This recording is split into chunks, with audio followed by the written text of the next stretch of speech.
bonjour, je suis Anne-Sophie Debu. Effectivement, je suis infirmière à Cochin et je m'intéresse beaucoup à ce qui se passe après la réanimation. Et donc là, je viens vous parler plus spécifiquement du stress. Alors, je vais vous demander quelques secondes de passer de l'autre côté de la barrière. Vous vous mettez à la place de ce petit monsieur dans le lit. Vous sortez d'une hospitalisation relativement longue en réanimation suite à une pneumopathie à pneumocoque qui vous a amené à être intubé dans des conditions un petit peu sportives avec toute la réanimation en verre autour de vous qui s'agitait, qui cherchait vos veines. Voilà, l'interne qui vérifiait sa sonde d'intubation en demandant au chef c'est bien comme ça qu'on fait. Vous êtes passé en DV, ça a été long, ça a été compliqué, on a essayé de vous réveiller plusieurs fois, vous étiez agité, on vous a rendormi, on vous a réveillé, vous avez fini par réussir à vous sortir de tout ça. Grâce aux kinés qui ont vraiment travaillé, vous avez réussi à être extubé.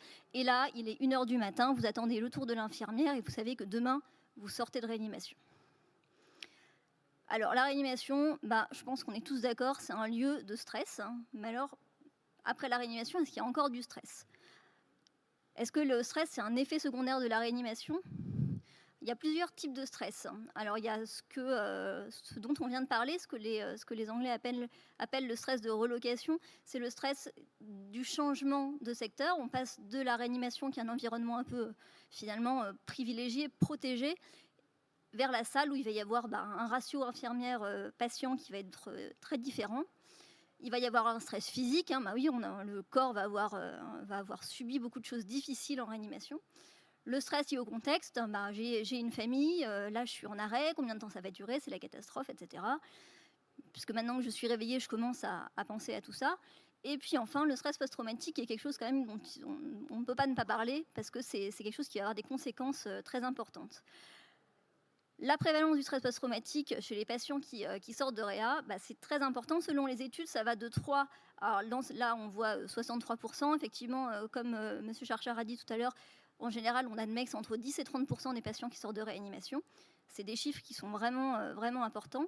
Alors qu'est-ce que c'est que le stress post-traumatique? C'est un trouble réactionnel qui va être dû à une confrontation directe ou indirecte à la mort, à une menace de mort ou à une menace envers son intégrité physique ou celle d'une autre personne. On peut avoir un stress post-traumatique en assistant à quelque chose qui se passe mais qui ne nous est pas directement dirigé. Et puis il va y avoir une notion de peur intense, un sentiment d'impuissance, on ne peut rien y faire, et ou d'horreur. Les symptômes, il y en a 3 principaux. La reviviscence, on va revivre continuellement la scène traumatique en pensée, en cauchemar, ça va nous réveiller la nuit. Il va y avoir l'évitement, on va plus pouvoir passer devant l'hôpital dans lequel on a été hospitalisé par exemple. Et puis l'hypervigilance, alors ça on a entendu toutes ces histoires-là autour des attentats, avec les gens qui avaient peur dans la rue au moindre bruit. Avec la réanimation, c'est pareil, la réanimation est très liée au bruit. Et de fait, quand on interroge les patients qui sortent de réanimation, ceux qui sont atteints de syndrome de stress post-traumatique, il va y avoir un syndrome d'évitement. Ils ne vont pas vouloir aller aux consultations qu'on va organiser après parce qu'ils vont avoir trop peur de retourner à l'hôpital.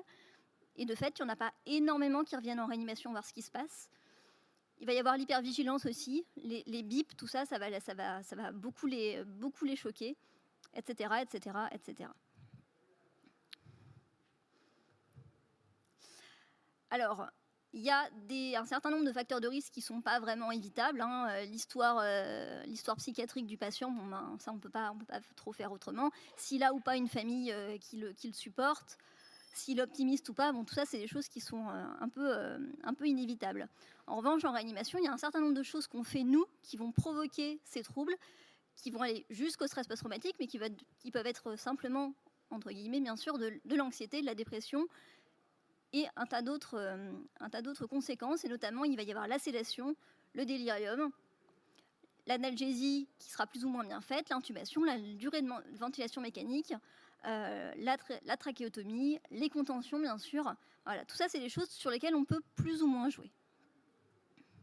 Alors minimiser le stress, ça va être déjà d'essayer de rendre la réanimation un lieu un tout petit peu moins agressif. Alors déjà on peut simplement essayer d'organiser au mieux la journée des patients. On va pouvoir faire un certain nombre de petites choses pour favoriser un soin dans le calme et et limiter au niveau de la douleur, au niveau du délirium, etc., pour limiter ces symptômes-là. Et puis on va aussi essayer de rendre la réanimation un tout petit peu plus accueillante, c'est possible, il faut simplement l'accepter. Et puis là aussi, vous voyez, donc il y a certes un certain nombre de photos de la famille qui vont permettre aux patients d'être dans un environnement un peu moins stressant. Et puis il y a toujours la notion de la réorientation avec la pendule. Voilà, on va essayer de limiter le délirium. Alors je ne parle pas dans mon topo de mobilisation parce qu'on en a parlé juste avant.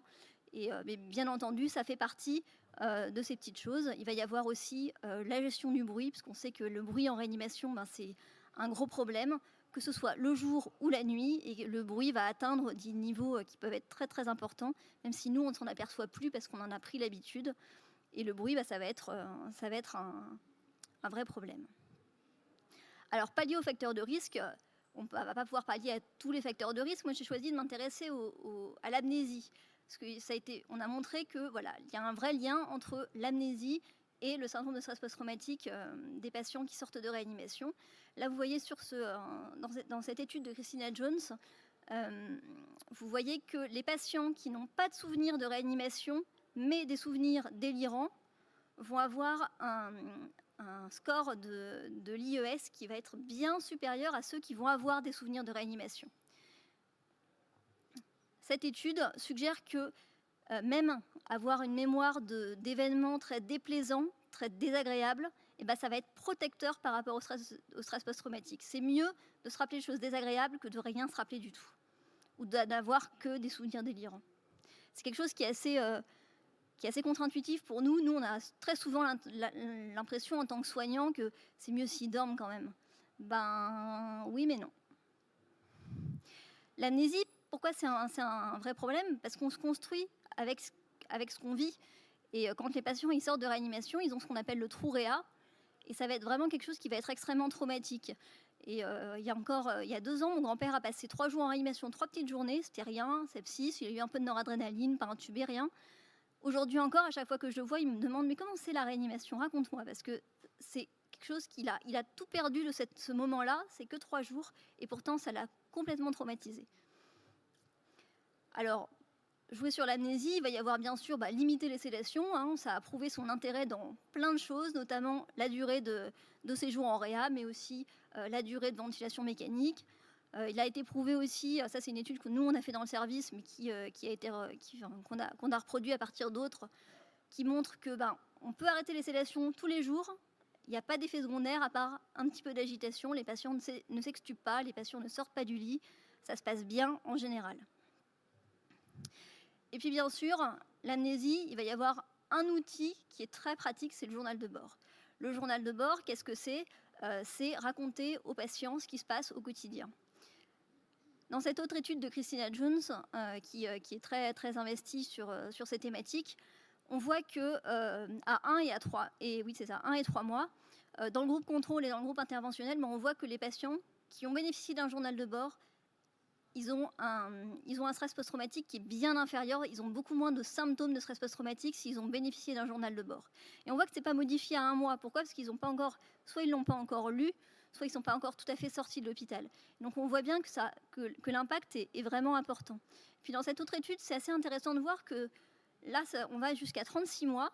Et dans le cercle, vous voyez que tous les petits composants du SF36, de l'échelle de qualité de vie, vont être améliorés, tous ou presque, tous sauf 2, par rapport entre les gens qui ont eu un journal et ceux qui n'ont pas eu de journal. C'est-à-dire qu'écrire un journal de bord, ça va vous prendre 3 minutes par jour. Ça aussi, ça a été décrit dans certaines études, combien de temps ça prend d'écrire un journal de bord pour une infirmière par jour.